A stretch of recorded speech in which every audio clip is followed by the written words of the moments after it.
channel-channel YouTube, Kanuru, Erben Channel, Domba Kecil, Teolog Kontekstual, CIA, Erben Channel dengan channel-channel YouTube Kristen yang lain ya. Malam ini kita akan berdiskusi ya, atau tepatnya mengklarifikasi tentang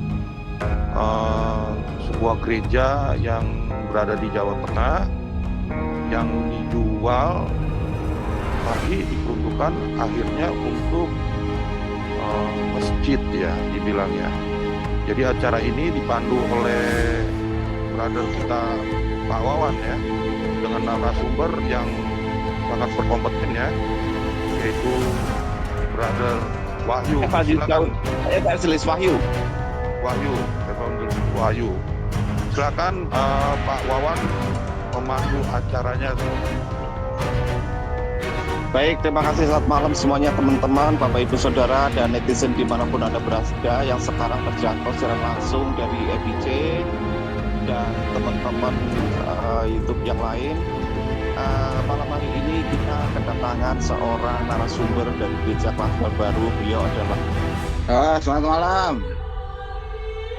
Iya, terima kasih Evangelis sudah mau datang dan mau berkenan hadir di tengah-tengah apologetik Kristen yang notabene adalah kita akan bersama-sama untuk mengcounter framing yang dilontarkan oleh mualaf dalam tanda kutip ya foto lah nggak jelas itu. Evangelis boleh bercerita apa yang menjadi ide atau dari penjualan gereja itu, mengapa gereja itu dijual gitu? Mungkin Evangelis bisa menjelaskan gitu secara runtut gitu. Silakan Evangelis. Ya, sebenarnya gereja ini udah gereja lama ya, gereja tua, sudah sejak tahun 80-an gereja itu ada di sana. Ya, tetapi dalam perkembangannya memang pertumbuhannya ini tersendat, cenderung semakin lama tidak kelihatan berkembang, dikarenakan satu, tempatnya yang berdekatan dengan gereja induk. Jadi gereja Gentan ini dekat dengan gereja Kerasulan Baru induk yang jaraknya itu hanya sekitar berapa ya, 4 kilo mungkin dari situ. Sehingga banyak jemaatnya itu yang kemudian kembali ke gereja induk. Kemudian juga kaum mudanya banyak yang kemudian merantau karena ini gereja di pinggiran, gereja di Klaten, tapi Klatennya itu sudah berbatasan dengan Gunung Kidul, Yogyakarta. Sehingga dengan demikian memang anggotanya lama-kelamaan itu habis. Singkat cerita, terakhir tercatat itu tinggal 4 orang. 4 orang itu saja, yang 2 pemuda itu sudah merantau. Nah, dalam kondisi yang demikian, setelah dievaluasi oleh pemimpin pusat Gereja Kerasulan Baru, akhirnya diambil keputusan demi efisiensi pelayanan, maka kemudian gereja ini ditutup. Ibadah penutupan itu sudah dilakukan semenjak sebelum pandemi. Sehingga pada saat gereja-gereja itu streaming, ya gereja itu kan pernah ya namanya tempat ibadah tidak diizinkan digunakan. Nah pada saat itulah gereja itu sudah nggak dipakai lagi. Ada ibadah khusus penutupan yang kemudian dilanjutkan dengan mengangkut beberapa mebeler, simbol-simbol yang ada di dalam. Nah, yang di luar ini memang lupa karena tempatnya itu simbolnya itu di atas tinggi. Kita pengennya kapan-kapan, akhirnya lupa. Dan pikiran kita juga begini, karena gereja itu nanti aset gereja itu nanti akan dijual juga ke gereja, ya kita santai-santai sajalah. Nanti kalau sudah dekat nanti kita turunkan dan lain sebagainya. Karena memang yang kita tawarkan itu kepada gereja-gereja. Itu jadi awal mulanya seperti itu. Jadi misalnya dikatakan bahwa anggotanya kemudian berpindah dan lain dalam artian pindah agama itu enggak ada. Itu semua enggak ada. Memang anggotanya memang enggak ada ya. Jadi yang kita jual itu bangunan bekas gereja. Itu kita sendiri mengatakannya sudah bukan gereja. Evangelis Wahyu, saya potong sedikit ya, mohon maaf. Sebenarnya gereja itu mulai ada apa namanya ide untuk dijual itu sejak kapan, Evangelis? Dari sejak penutupan itu atau ada kebaktian mungkin dari pihak dari gereja Mawen yang mungkin mengisi kebaktian atau sebelum atau sesudah pandemi, Evangelis? Oh, sebelumnya itu memang dipakai buat kebaktian ya. Tetapi memang jemaatnya itu berganti-ganti. Ada jemaat dari gereja induk yang kemudian nyaman kebaktian di situ, maka dia pergi ke situ. Tetapi bukan anggota resmi yang ada di situ. Bukan anggota resmi yang ada di situ. Keanggotaannya di gereja induk. Cuma dia mungkin ingin cari suasana yang baru, kebaktian di situ. Itu masih rutin ya pada waktu itu. Sebelum ditutup itu rutin. Minggu dan Rabu itu digunakan sebagai ibadah. Tapi saya katakan ketika pandemi melanda itulah awal mula kemudian bertepatan mungkin ya. Begitu ditutup, ternyata pemerintah juga mengeluarkan aturan tidak boleh ibadah di gereja. Kita harus daring itu ya. Ibadahnya streaming. Ya. Kemudian setelah itu anggota yang masih ada di dekat gereja itu ibadahnya gabung ke gereja induk. Mereka tetap saja di gereja Kerasulan Baru, enggak kemana-mana. Evangelis, kalau kita bicara gereja induk, di situ kan ada gereja Mawen, ada gereja mana lagi? Urung ya kalau nggak salah ya. Nandong. Nandong. Nah, itu yang disebut gereja induk itu yang Mawen ya atau yang mana? Yang Mawen. Ya, yang anggotanya yang banyak itu. Yang Mawen ya. Yang Mawen ya. Oke.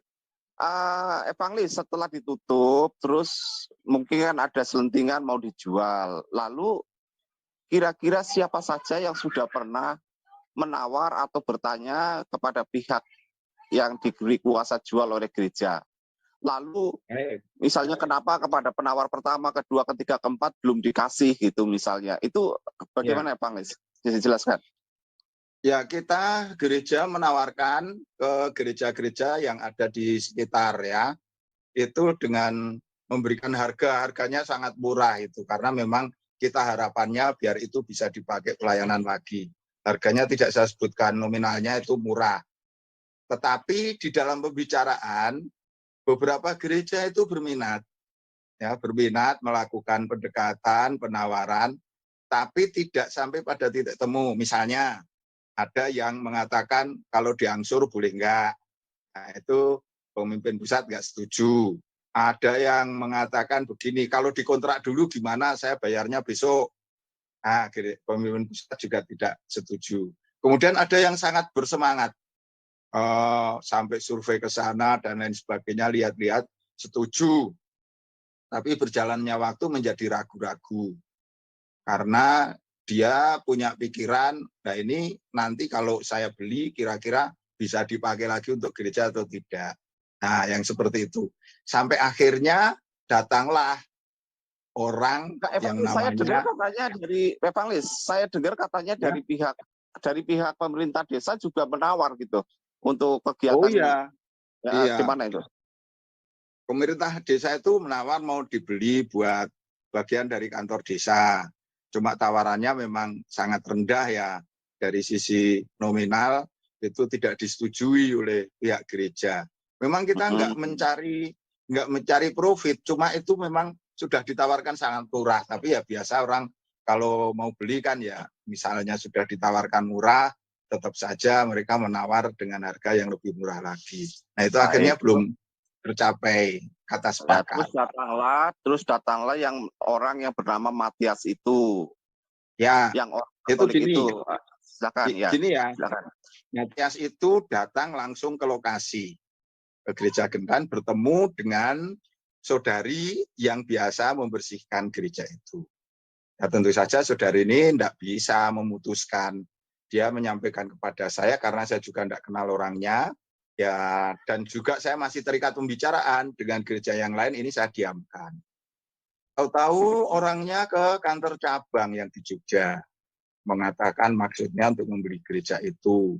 Dilihat KTP-nya itu jelas, KTP-nya Katolik. Nah, yang di kantor cabang yang di Jogja juga nggak bisa memutuskan, suruh menemui saya.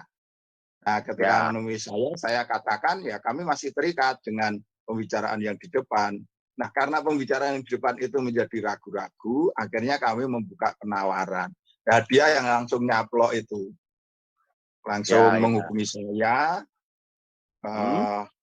datang ke rumah saya. Nah, Saya lanjut. kronologinya Pak, dari pertama kronologinya di pertama itu orang datang sampai dia bayar gitu. Silakan Pak Evangelis. Ya, setelah dia datang, saya ini dihubungkan dengan seseorang yang namanya Pak Budi. Itu katanya pendeta, saya nggak tahu. Ya, pembicaraan akhirnya sampai kepada... Namanya siapa Evangelis? Namanya siapa Evangelis? Budi. Budi. Budi. Pak Matias itu mengatakan itu Budi. Tapi saya nggak tahu siapa namanya. Pembicaraan saya tentang deal harga dengan dia. Nah, intinya, meskipun pihak Pak Matias itu pernah menawar lebih tinggi dari yang pernah yang ditawarkan ke gereja-gereja lain, kami menawarkan apa adanya, tidak mencari harga yang lebih tinggi.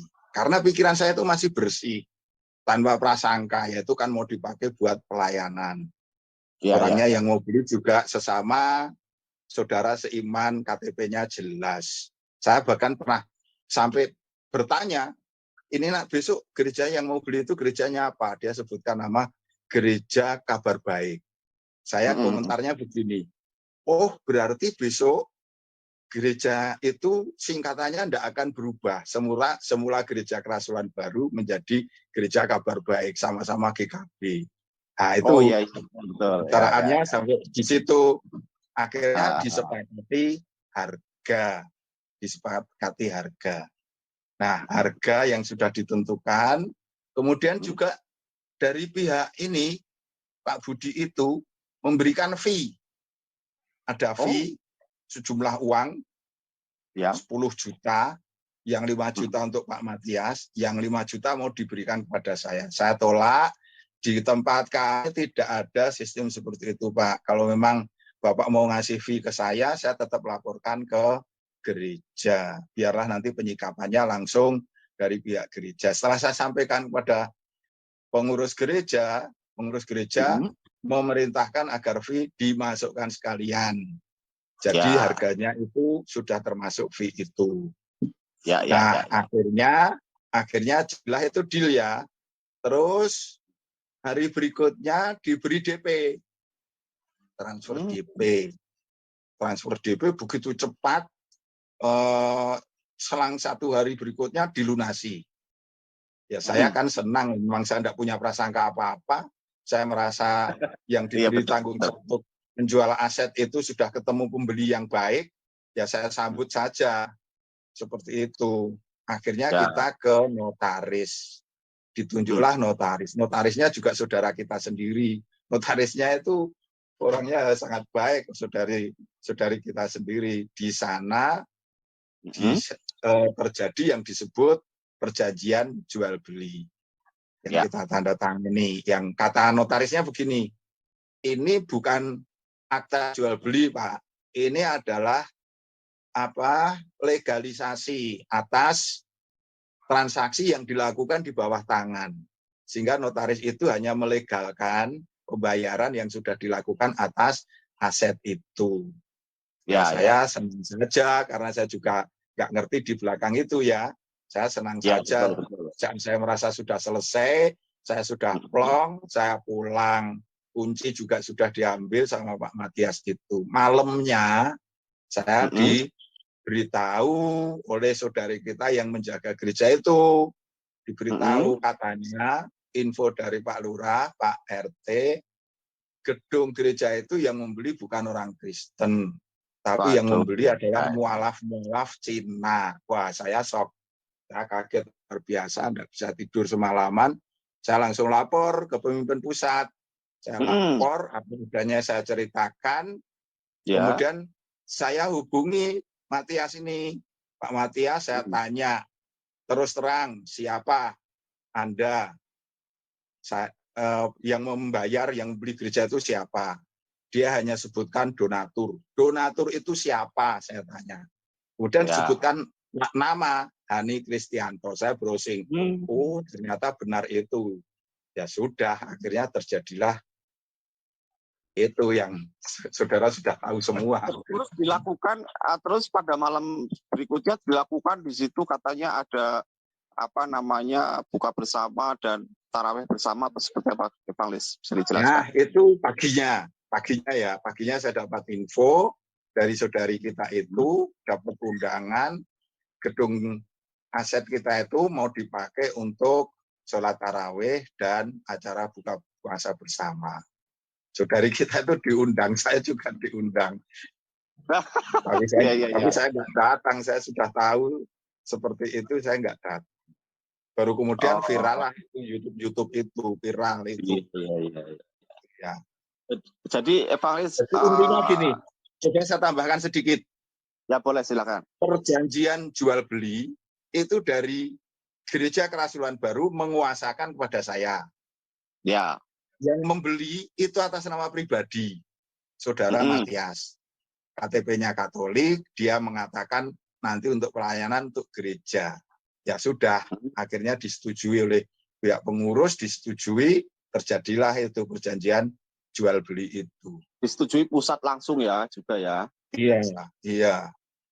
Terus gini ya, Bang Lis, sebenarnya uang dari penjualan gereja itu yang saya dengar adalah untuk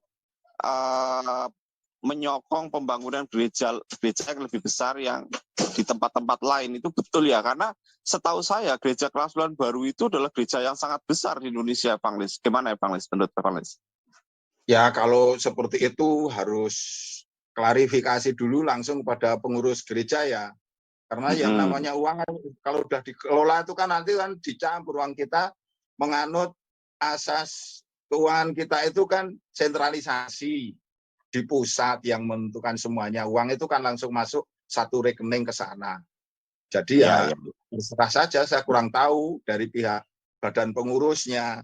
Tapi bisa jadi seperti itu karena memang banyak gereja-gereja yang membutuhkan pembangunan. Baik yang gereja yang harus direnovasi, diperbesar, maupun juga pembelian lahan dan gereja-gereja yang baru. Baik ya Bang Lis, terima kasih penjelasannya. Lalu gini Bang Lis, saya mungkin agak pertanyaan saya keluar sedikit dari topik ya. Sebenarnya kalau Bang Lis boleh tahu nih ya, kalau gereja di dari distrik Evangelis sendiri itu berapa gereja Evangelis? Mulai dari Jogja sampai Klaten gitu. Jogja ada sekitar berapa ya, di tempat saya 8, di sana itu lipat 2 mungkin 16-an.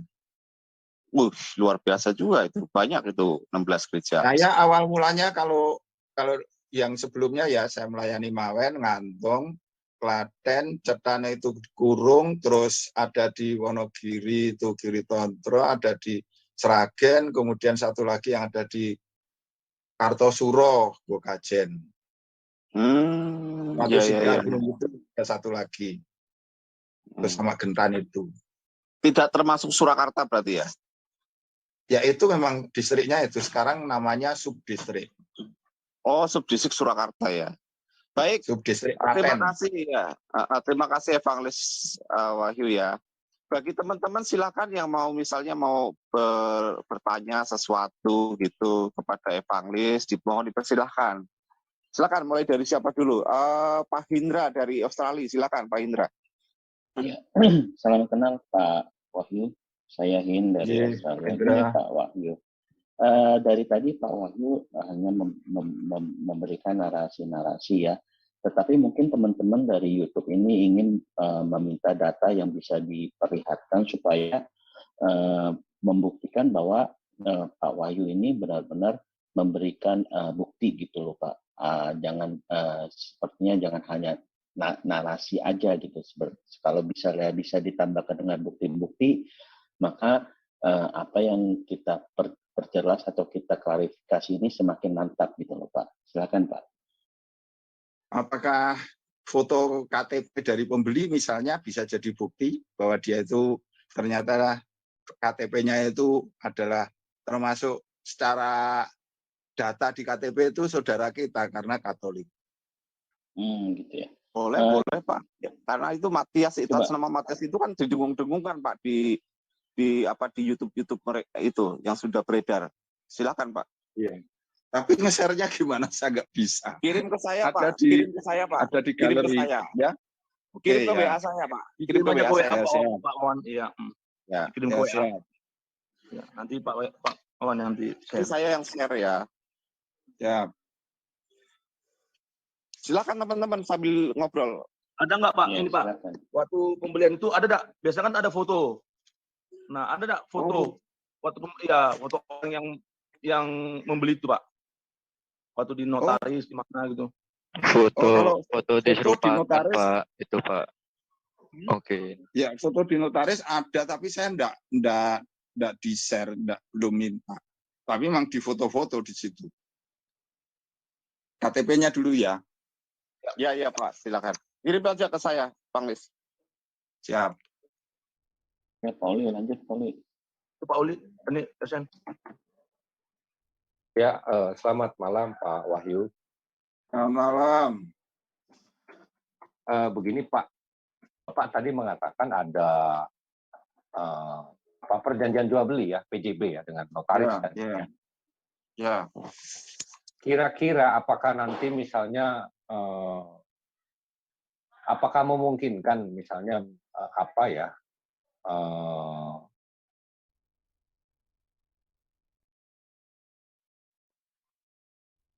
Halo. lebih kuat ya buktinya supaya kita juga enak mengklarifikasi ini, karena ini kan isunya sudah menjadi liar ini di media sosial dengan framing dari pihak Muslim ya gitu. Karena saya kira dari notaris itu sangat penting sekali, itu adalah satu bukti di mana memang pembelian ini dilakukan dengan tipu muslihat begitu Pak. Kalau dikatakan menipu, karena kami tidak ada kerugian secara materi ya, itu memang kami tidak merasa tertipu.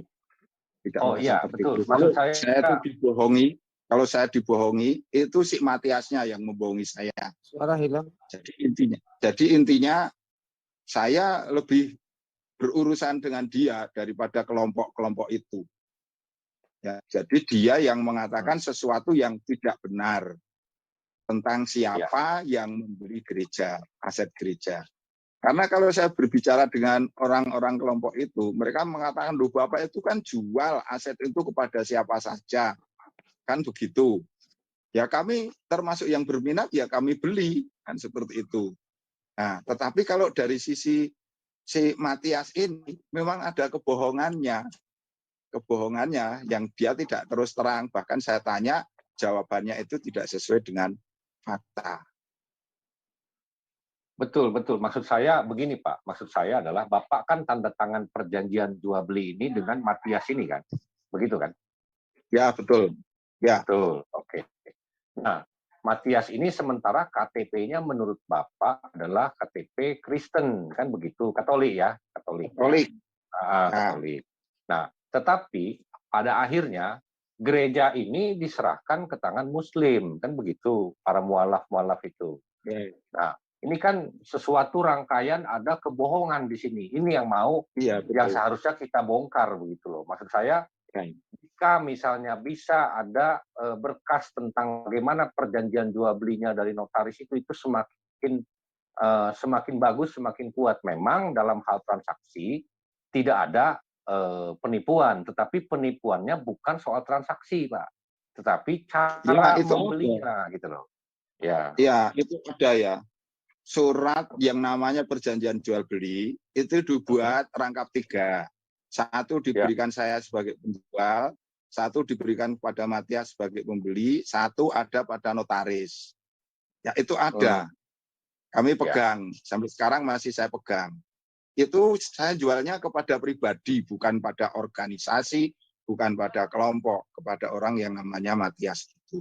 Itu ada. Oke. Kalau sekiranya izin ini Pak, saya mau izin ya, fotonya sebentar. Foto. Cek.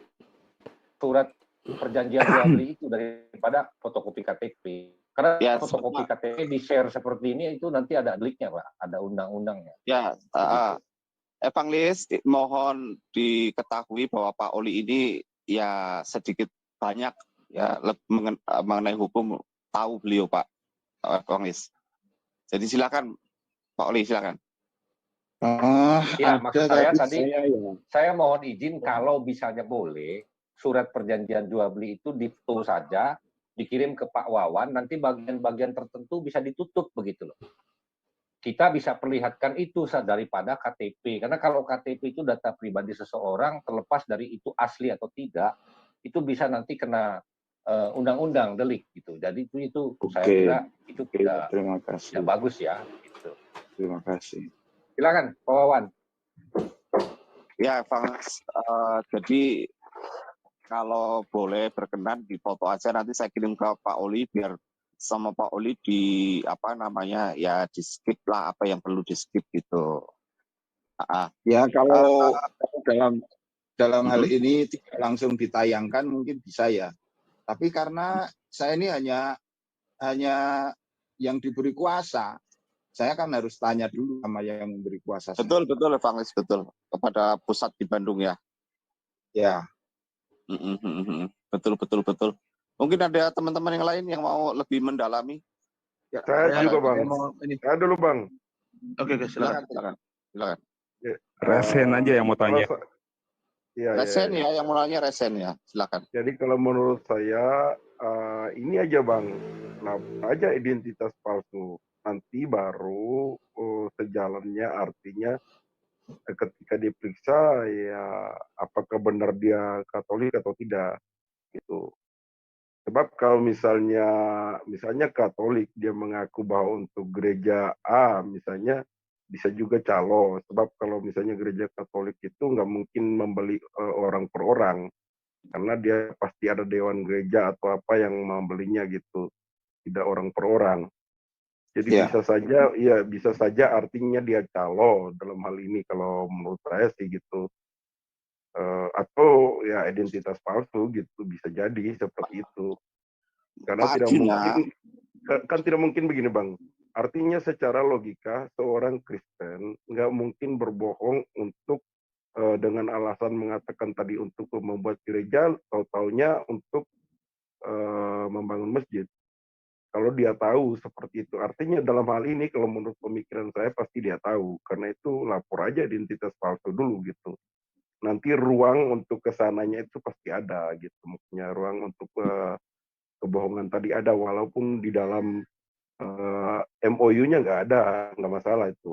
Yang penting kita lapor dulu, apakah benar ini, lapor aja identitas palsu gitu. Atau Pak Arjuna, jangan-jangan Matias ini adalah mualaf. Sebentar Pak Arjuna. Yang disayangkan adalah karena tidak ada MOU secara pribadi mengenai hal-hal yang disebut tadi. Masalahnya itu. Karena memang dasarnya hanya jual beli saja di situ. Seperti itu. Secara lisan ya, bukan secara tertulis. Oke, siapa tadi yang mau bicara lagi? Silakan. Atau ditanggapi dulu Pak Arjuna, ya. Pak, silakan. Oke. Oh iya, ya menurut saya ya walaupun misalnya tidak ada MOU tadi, kita bisa arahkan itu gitu. Maksudnya yang pernah dialami oleh Bang Wahyu, Evangelis. Ya, Evangelis itu pernah merasakan bahwa juga melihat KTP, melihat dan ada bukti tadi. Bukti KTP itu. Nah, bukti KTP itu ya dibawa ke pihak berwenang gitu. Ini saya di waktu itu saya dikatakan bahwa ini orang mengaku Katolik dan dia mengatakan bahwa berminat untuk membeli gereja itu untuk dibangun gereja